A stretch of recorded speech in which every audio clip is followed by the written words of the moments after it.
Hey, so in this section, we're going to start making a couple of changes to our project. So I'm inside of my code editor and I'm going to open up my SRC directory. Remember, our goal right now is to get a better idea of how JSX works. So I want to delete all the code inside of this SRC directory. And we're going to create new files, which we're going to experiment with in just a little bit. And that way we will get a better idea of how JSX works. So I'm going to highlight everything inside of the SRC folder, and just for the SRC folder. And I'm going to delete all of it. Okay, so now the SRC directory is empty. And I'm going to create a new file inside of here called index.js.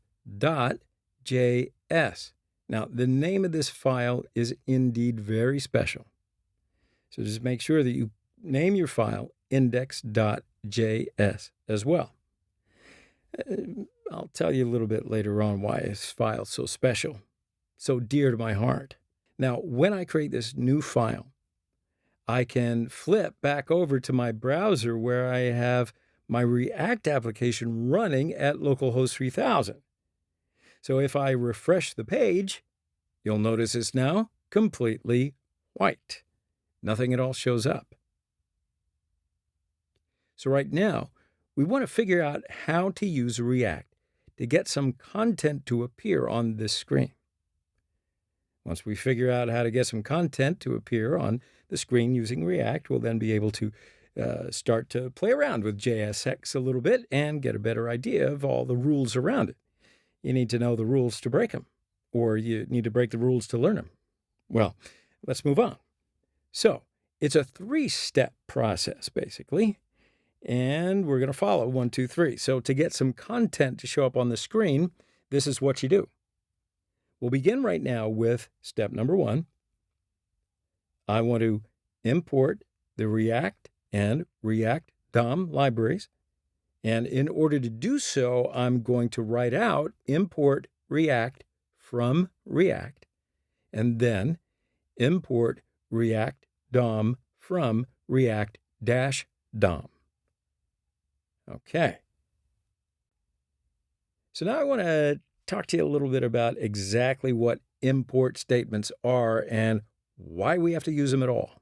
But before I do, I want you to take special note and make sure that you put the capital D-O-M in your import statement, just like I have it here, okay? So, what's with the import statement, huh? Well, I'd like to take you back a little bit.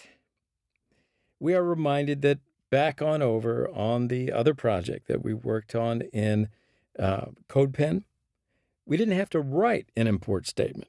We just added the React and React DOM to our project. And that was pretty much it. Well, now we are using it with the Create React app. And we're using a bundler system called Webpack. We're going to talk about what Webpack is and why we're using it. But for right now, all we need to understand is that every file that we create inside of our project is essentially its own tiny little universe. Any code that we write inside this file is not going to be automatically shared or made available to other files and vice versa.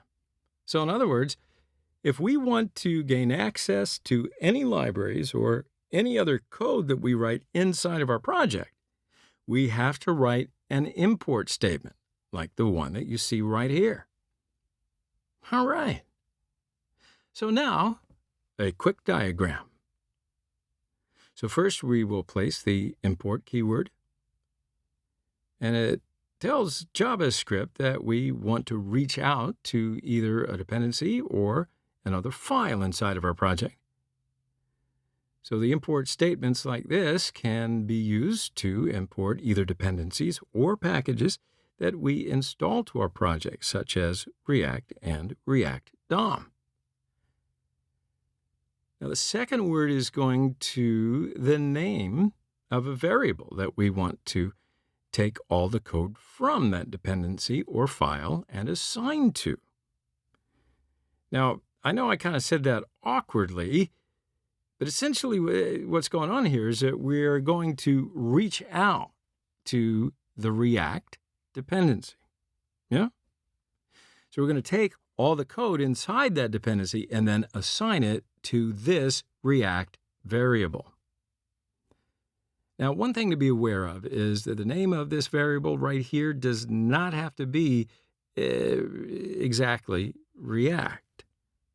We could very easily rename it to something like my React or anything else, really, if we wanted to. But in general, we will follow the naming convention where we name our variable along with the name of the library itself.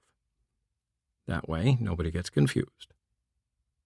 So the library name is React. We assign it to a variable called React. If the name of the variable of library is React DOM, we can assign it to a variable called React DOM, and so on.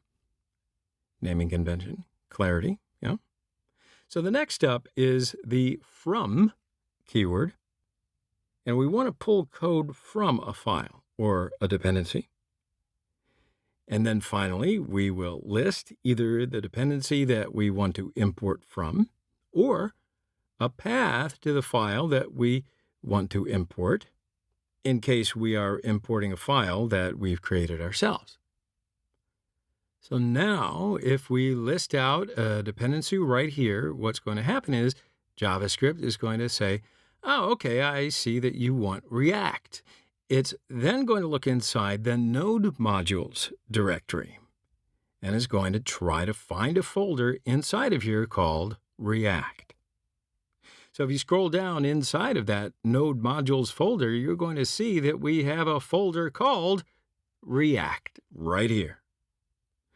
So when we say import React from React, that means go and find the React folder inside the node modules directory and get all the code from inside of there.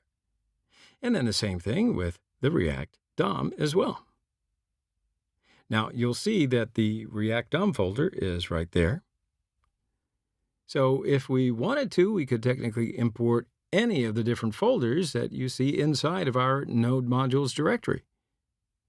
We could also install more modules into the node modules directory and import those as well.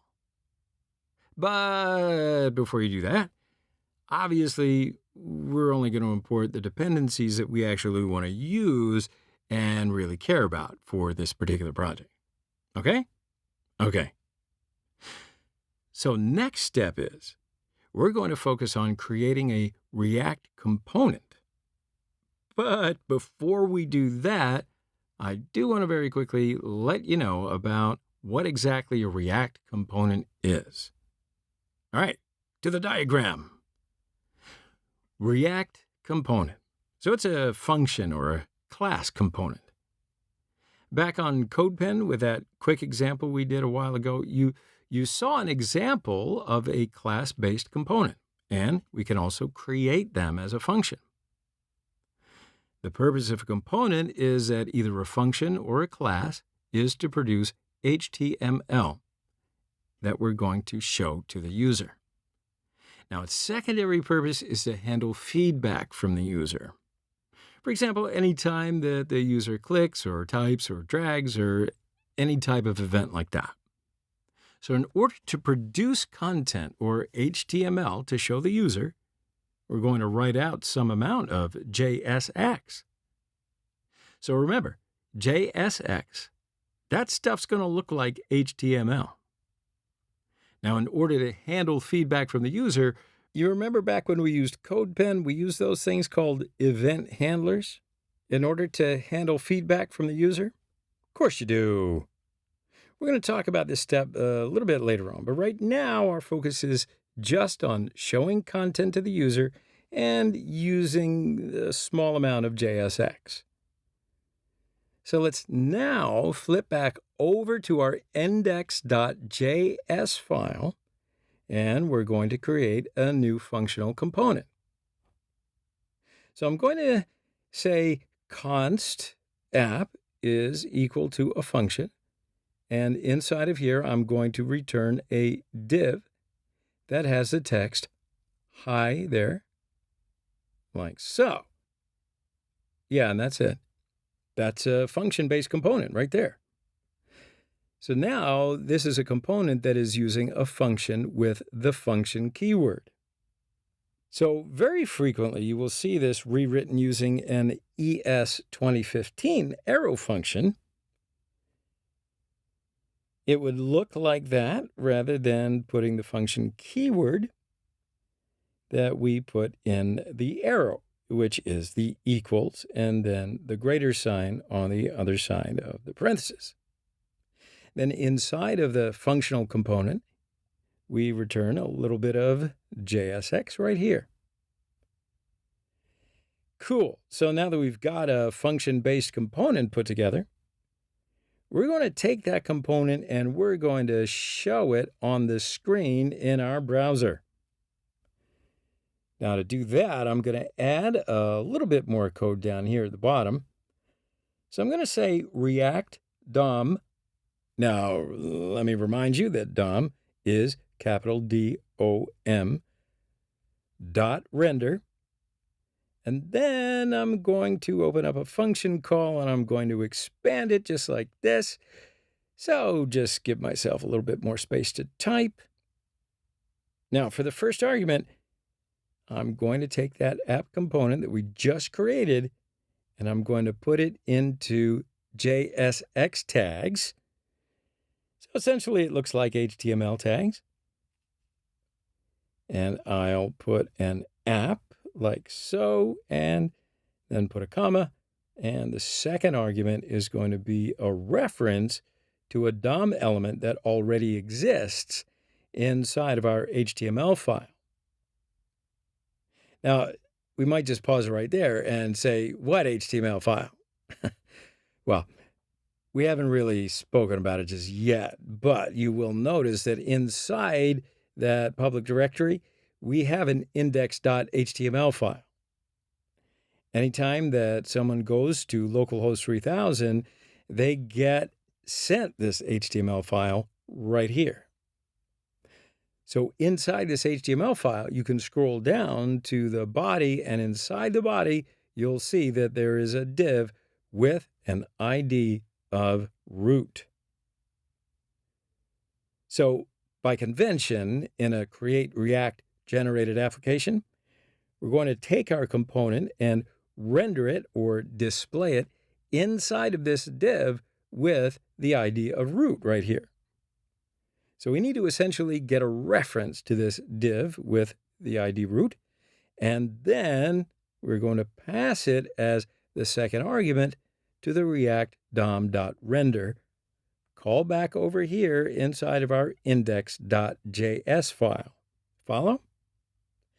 So to do that, I'm going to write out document.querySelector, and I'll pass a string with #root, like so.